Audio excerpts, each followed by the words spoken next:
Hello movie lover, कैसे हैं आप सब। तो दोस्तों, आज की मूवी बहुत ही इंटरेस्टिंग होने वाली है। चैनल पर नए हैं तो सब्सक्राइब कर लीजिएगा ऐसी ही धमाकेदार मूवी देखने के लिए। चलिए कहानी शुरू करते हैं। तो मूवी की शुरुआत में हमें अमेय पटनायक की टीम को दिखाया जाता है, जो राजस्थान के बड़े राजा के महल में रेड मारने जाते हैं, क्योंकि राजा ने भी टैक्स चोरी की थी। लेकिन वो राजा तो पीछे के रास्ते से अपना सारा पैसा और सोना गाड़ियों में रख कर निकाल देता है। यहाँ तक कि वो उन ऑफिसर्स को डराने के लिए उन पर फायरिंग तक करवा देता है। राजा को लग रहा था कि अब उसका माल कभी पकड़ा नहीं जाएगा, पर पटनायक तो पहले से ही इसी चीज के लिए तैयार था। वो राजा के सारे ट्रक को पीछे के रास्ते से घेर लेता है और सारा पैसा सीज कर लेता है। अब जब ये बात राजा को पता चलती है तो वो अपने आदमी को पटनायक से डील करने के लिए भेजता है, ताकि उसका पैसा उसे वापस मिल सके। तब वो आदमी पटनायक से पूछता है कि आपको जितना पैसा चाहिए हम देने को तैयार हैं, बस सारा पैसा हमें वापस कर दो। इस पर पटनायक उनसे 2 करोड़ की घूस मांगता है कि पैसा लाओ और अपना पैसा ले जाओ, और ये डील हो जाती है। फिर हम ताऊ जी को देखते हैं, जो रेड 1 में पटनायक का शिकार बन गए थे। वो अभी भी जेल की हवा खा रहे थे, क्योंकि उन्होंने इनकम टैक्स ऑफिसर को मारने की कोशिश की थी। इसके बाद हमें बताते हैं कि उस राजा से घूस लेने के इल्जाम में पटनायक का ट्रांसफर भोज में हो गया था, और वो अपनी बीवी और बच्ची के साथ वहीं चला जाता है। हालांकि पटनायक के ऊपर किसी को भी भरोसा नहीं था कि वो घूस भी मांग सकता है। खैर, अब भोज में एंटर करते ही पटनायक को दादा भाई के बड़े बड़े बैनर दिखते हैं, जिसमें सिर्फ उन्हीं का बखान था कि कैसे उन्होंने लोगों की मदद की है। इसके बाद हमें दादा भाई को दिखाते हैं, जो कैबिनेट मिनिस्टर है, और वो अपनी माँ को भगवान से भी ऊपर रखते हैं। साथ ही वो लोगों की मदद के लिए हमेशा आगे रहते हैं, इसलिए पूरा भोज उनकी बात मानता है। इधर पटनायक आते ही अपने सारे साथियों से मिलता है। तब एक ऑफिसर मजाक में पटनायक को ताना मारता है कि कैसे उन्होंने घूस मांगी थी। तब पटनायक को गुस्सा तो बहुत आता है, पर वो उसे कुछ कहता नहीं। फिर पटनायक अगले दिन अपनी फैमिली के साथ दादा भाई के फाउंडेशन में घूमने जाता है, जहाँ वो शक की निगाहों से हर जगह को देख रहा था, और उसे कुछ ऐसी चीजें भी नजर आती हैं जिन्हें वो नोट कर लेता है। फिर वो वहाँ के आदमियों से दादा भाई की पूरी कहानी पूछता है कि आखिर वो इतना बड़ा आदमी कैसे बना। तब वो लोग बताते हैं कि दादा भाई लोगों की काफी मदद करते थे, इसलिए सब लोगों ने मिलकर उन्हें चुनाव में खड़ा होने के लिए कहा था। और जब दादा भाई सीएम के पास उनकी पार्टी से चुनाव लड़ने के लिए टिकट मांगने गए, तो सीएम ने दादा भाई की बेइज्जती करके उन्हें वहां से भगा दिया। जिसके बाद पब्लिक के सपोर्ट से दादा भाई निर्दलीय ही चुनाव में खड़े हुए और एमएलए बन गए। साथ ही उन्होंने कई और एमएलए अपने साथ मिला लिए। तब सीएम को अपनी पार्टी बचाने के लिए दादा भाई से ही हाथ मिलाना पड़ा, और उसके बाद दादा भाई का इतना बड़ा साम्राज्य बन गया, और अब वो कैबिनेट मिनिस्टर बन गए हैं। ये सुनकर पटनायक दादा भाई के टैक्स के बारे में फाइल्स निकालता है, जहाँ कोई भी गड़बड़ नहीं थी। और पटनायक सोचता है कि इतना शरीफ आदमी तो कोई हो ही नहीं सकता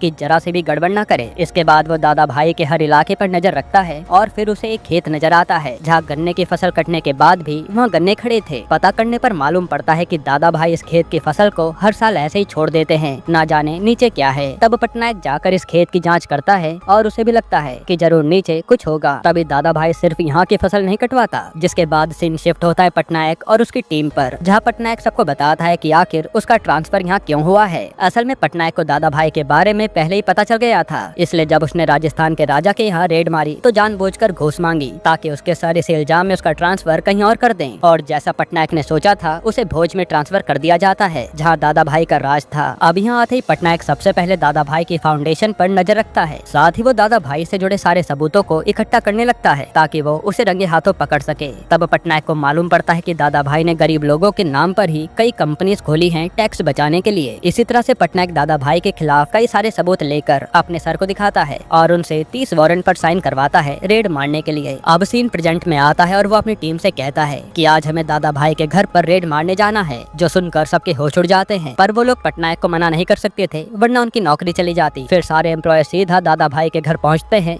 जहां पहले से ही दादा भाई उनका इंतजार कर रहा था, और वो उन्हें खुली छूट दे देता है कि जैसे मन हो वैसे रेड मारो। अब ये लोग रेड तो शुरू करते हैं, पर इन्हें कहीं से भी कुछ नहीं मिलता। जिसके बाद ये लोग सीधा दादा भाई की फाउंडेशन में जाते हैं, पर यहाँ भी सब चीज एकदम क्लियर थी। हालांकि दादा भाई पर उंगली उठाने के लिए अब वहाँ की भीड़ सारे ऑफिसर को मारना चाहती थी, पर दादा भाई आकर उन्हें रोक देते हैं, और पटनायक से बताते हैं कि जब से तुम यहाँ आए हो तब से हमारी भी तुम पर नजर है, इसलिए तुम्हारे आने से पहले सब कुछ यहाँ से गायब कर दिया गया था। यानी दादा भाई पटनायक से भी आगे है। यहाँ तक कि दादा भाई ने उस गन्ने के खेत से भी अपना सारा पैसा निकाल कर कहीं और शिफ्ट कर दिया था, जिससे पटनायक को काफी गुस्सा आता है, और वो लोग वहाँ से चले जाते हैं। फिर पटनायक को पता चलता है कि एक कैबिनेट मिनिस्टर के यहाँ रेड मारने से उसको सस्पेंड कर दिया गया है और पटनायक चुपचाप वहाँ से चला जाता है। वहीं हम ताऊ जी को देखते हैं जो अब पेरोल पर जेल से बाहर आ गए थे और वो अपने आदमी से कह रहे थे कि ये पटनायक इतनी आसानी से शांत नहीं बैठने वाला, ये जरूर कुछ बड़ा प्लान करके आएगा। वहीं हम पटनायक को देखते हैं जो किसी सोच में बैठा हुआ था और उसे याद आता है कि दादा भाई के यहाँ से आते समय एक आदमी ने उसे पर्ची दी थी जिस पर नेहा राठौड़ लिखा था, इसलिए पटनायक उसी के बारे में पता करने लगता है। फिर कुछ दिन इधर उधर भटकने के बाद पटनायक को कुछ ऐसा पता चलता है जिससे उसके होश उड़ जाते हैं। असल में नेहा राठौर एक टाइम पर दादा भाई की लवर थी जिसने बाद में अपनी जान दे दी, पर सच्चाई तो कुछ और ही थी। ये जो दादा भाई थे ये गरीब लड़कियों को नौकरी दिलाने के बहाने उनके साथ दुष्कर्म करते थे, यहाँ तक कि दादा भाई उन्हें फंसा कर उनकी जमीनें भी कम दाम में खरीद लेता था और लड़कियां गरीब थी इसलिए कभी कुछ बोल नहीं पाती थी। इसी तरह से जब नेहा ने आवाज उठाने की कोशिश करी तो दादा भाई ने उसे मारकर आत्महत्या का नाम दे दिया। फिर जब पटनायक बाकी लड़कियों से बात करता है कि आप एक बार दादा भाई के खिलाफ गवाही दे दो, तो डर के मारे कोई भी लड़की नहीं मानती और ये सब वहीं खड़ी पटनायक की बीवी सुन रही थी। इधर हम दादा भाई को देखते हैं जो आज भी एक लड़की के साथ दुष्कर्म करके वहाँ से चला जाता है और वो लड़की कुछ नहीं कह पाती। इसके बाद पटनायक के दिमाग में एक आइडिया आता है और वो एक ऐसे वकील के पास जाता है जो पूरा बेईमान था और पैसों के लिए कुछ भी कर सकता था। वो उस वकील को पैसे खिलाकर कहता है कि हमें दादा भाई के खिलाफ PIL डालनी है आपके नाम से, जिसमें दादा भाई ने नौकरी के नाम पर लड़कियों से जमीनें हड़पी हैं। तब पैसों के लालच में वो वकील मान जाता है और जब दादा भाई को PIL की बात पता चलती है तो वो भड़क जाता है कि ऐसे तो मेरा नाम खराब हो जाएगा। इधर हम एक नए ऑफिसर बब्बन को देखते हैं जो पटनायक की जगह भोज में ट्रांसफर होके आया था और वो आते ही दादा भाई की चाटने लगता है कि मुझे आप पैसे खिलाते रहना, आप पर जरा से भी आंच नहीं आएगी, जिस पर दादा भाई भी मान जाता है। फिर अगले दिन बब्बन को उसकी ऑफिसर आकर एक टिप देती है जो उसे पटनायक ने ही दी थी कि पास के एक घर में काफी सारा पैसा है और वो आदमी दादा भाई का दुश्मन है, इसलिए हमें वहाँ रेड मारनी चाहिए। तब बब्बन भी पैसों के लालच में वहाँ रेड मारता है और वहाँ से उसे काफी सारा पैसा मिलता है, जिससे बब्बन तो बहुत खुश था, कितनी बड़ी रेड मारी है तो आधा पैसा मेरा होगा। पर पता चलता है कि ये पैसा भी दादा भाई का ही था जो वहाँ खेत से निकाल कर उसने छुपाया हुआ था। इस पर दादा भाई बब्बन को घर पर बुलाता है और सच जानकर बब्बन भी उनसे माफी मांगता है। साथ ही वो दादा भाई से कहता है कि फिलहाल तो सरकार रेड पड़वाती रहेगी, आप ऐसा कीजिए कि मुझे अपने सारे इलाकों के बारे में बता दीजिए, मैं वहाँ रेड मारने जाऊंगा ही नहीं। पर दादा भाई उसे कुछ भी नहीं बताता और वो चुपचाप भोज से अपना सारा पैसा कहीं और ट्रांसफर करने लगता है। हालांकि इस पर तो पटनायक की पहले से ही नजर थी, इसलिए वो कुछ इलाकों पर रेड पड़वा कर दादा भाई का पैसा जब्त भी करवा देता है। और फिर यहाँ एक बड़ा खुलासा होता है कि असल में पटनायक को ये सब कुछ दादा भाई का पीए ही बता रहा था, जो था तो बहुत करप्ट आदमी, पर पटनायक ने उससे अकेले में मिलकर उसका जमीर जगा दिया था। तब से वो पटनायक की मदद करने में लगा था। हालांकि जब ये बात दादा भाई को पता चलती है तो वो पीए को खूब मारता है और फिर उसे कहीं और शिफ्ट करवा देता है। इधर पटनायक की बीवी भी उन लड़कियों से जाकर मिलती है जिनका दादा भाई ने शोषण किया था और वो उन्हें मनाने लगती है कि दादा भाई के खिलाफ आवाज उठाओ। वही दादा भाई ने आज उस वकील को भी 5 करोड़ देकर खरीद लिया था ताकि वो PIL को खत्म कर दे। तब वो वकील भी मान जाता है। अब कोर्ट का सीन आता है जहाँ दादा भाई को लग रहा था कि ये वकील तो मेरी साइड से ही बोलेगा, लेकिन यहाँ तो उल्टा हो जाता है। वकील आते ही सीधा दादा भाई की एक रिकॉर्डिंग सुनाता है जिसमें वो वकील को 5 करोड़ देकर PIL खत्म करने के लिए कह रहा था। साथ ही वकील दादा भाई के ऊपर सारे इल्जाम लगा देता है कि कैसे उसने अपनी लवर को मार डाला, यहाँ तक कि वो कई लड़कियों के साथ दुष्कर्म भी कर चुका है। इसलिए वो जज से रिक्वेस्ट करता है कि वो दादा भाई को भोज से तड़ी पार कर दे ताकि वो वहाँ के लोगों को डरा ना सके। तब जज भी दादा भाई को भोज से तड़ी पार कर देते हैं और पटनायक इससे बहुत खुश होता है कि चलो दादा भाई के साथ कुछ तो हुआ। यहाँ हमें ये भी पता चलता है कि पटनायक ने पहले से ही वकील को आगाह कर रखा था कि दादा भाई उसे खरीदने की कोशिश करेगा,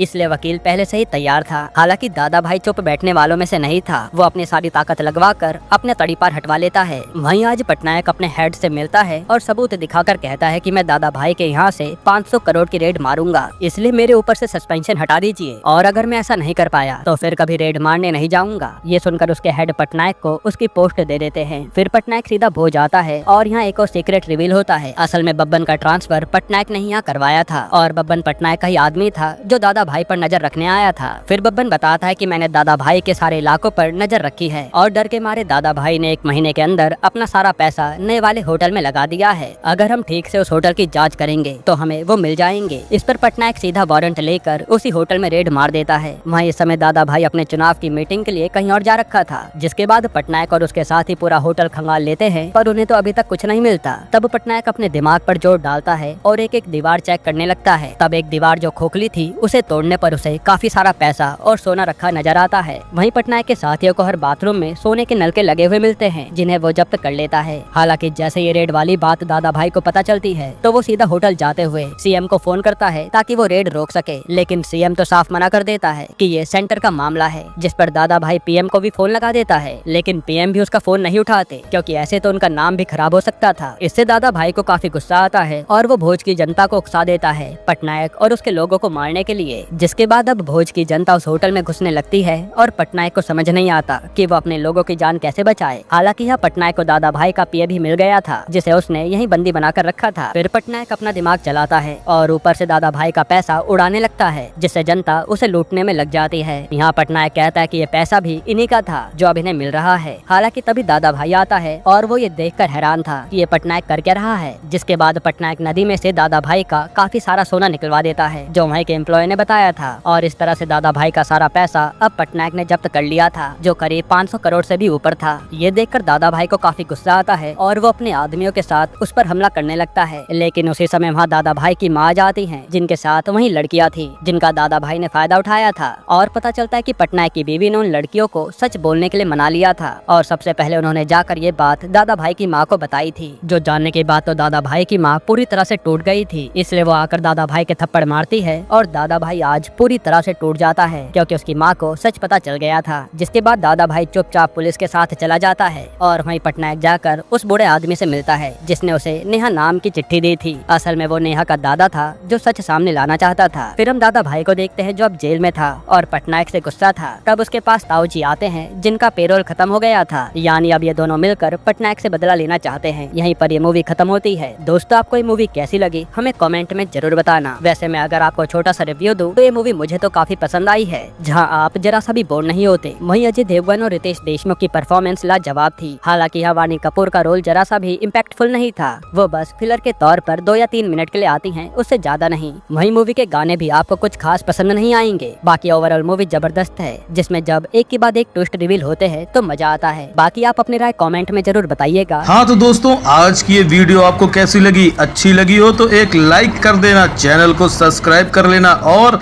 अपने दोस्तों के साथ शेयर जरूर करना। मिलते हैं नेक्स्ट वीडियो में।